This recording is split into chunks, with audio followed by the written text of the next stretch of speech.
ये कोई साधारण जेल नहीं थी, बल्कि एक खास महिला जेल। यहाँ बंद हर कैदी बेहद खूबसूरत, और तो और जेल की अधीक्षिका और महिला गार्ड भी हुस्न की मिसाल थी। बाहर की दुनिया में लोग कहते थे कि यह जगह मर्दों के लिए किसी स्वर्ग से कम नहीं, लेकिन असलियत में यह औरत कैदियों के लिए एक सच्चा नरक। हर दिन वे डर और खौफ में जीती। जरा सी भी गलती करने पर गार्ड्स उन्हें अपनी हैवानियत का शिकार बनाती। मजबूत कैदियों को बेरहमी से पीटा जाता और जो कमजोर होती उन्हें सीधे भट्टी में फेंक दिया जाता। ऐसे माहौल में सभी कैदियों ने मजबूरी में चुप रहना सीख लिया था। बेल्ला, जिसे उम्र कैद की सजा मिली थी, जैसे ही इस जेल में दाखिल हुई उसने तुरंत समझ लिया कि यहाँ ऊपर से सब दोस्ती का दिखावा करते हैं, लेकिन अंदर ही अंदर हर कोई अपने फायदे के लिए चाल चलता है। उदाहरण के लिए मासूम और शांत दिखने वाली दामेई छुपकर अपने प्रेमी को चिट्ठियां लिखती थी, लेकिन उसका राज जेल की दबंग कैदी ब्लैक सिस्टर ने पकड़ लिया और तुरंत गार्ड्स को बता दिया। काम के दौरान गार्ड्स ने दामेई की तलाशी ली और उसकी चिट्ठियां मिल गईं। उनमें कोई बड़ा सबूत नहीं था,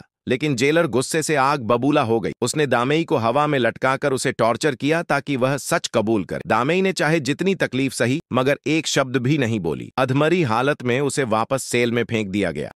बाकी कैदी डर के मारे उससे दूर भाग गईं, लेकिन बेल्ला ने हिम्मत दिखाते हुए उसे सहारा दिया। इस छोटी सी दया ने दामेई का दिल छू लिया और उसने बेल्ला को अपना जेल तोड़कर भागने का प्लान बता दिया। पहले तो बेल्ला को यह ख्याल पागलपन लगा, लेकिन आखिरकार वह भी इस प्लान का हिस्सा बन गई। इस जेल में ज्यादातर औरतें ही थीं, लेकिन कभी कभी कुछ मर्द भी आते थे, जैसे फल सब्जी सप्लाई करने वाले 2 लड़के। उनके लिए यह नौकरी मजे की चीज थी, क्योंकि उन्हें खूबसूरत कैदियों से नजदीक से मिलने जुलने का मौका मिल जाता था। एक दिन हमेशा की तरह दाढ़ी वाला लड़का और उसका साथी फल लेकर आए। रास्ते में 2 हसीन कैदियों को देखकर वह उनसे नजरें हटाना ही भूल गया। जब वे नहाने वाले कमरे के पास से गुजरे तो उसने अंदर झांकने की कोशिश की, लेकिन तभी बेल्ला ने उसे देख लिया। सबको लगा था कि बेल्ला शोर मचाएगी, लेकिन उसने चुपचाप रसोई से एक चाकू उठा लिया। जब दाढ़ी वाला लड़का फल लेकर अंदर आया तो बेल्ला ने उस पर चाकू तान दिया और उसे जेल तोड़ने में मदद करने के लिए मजबूर किया। उसने वादा किया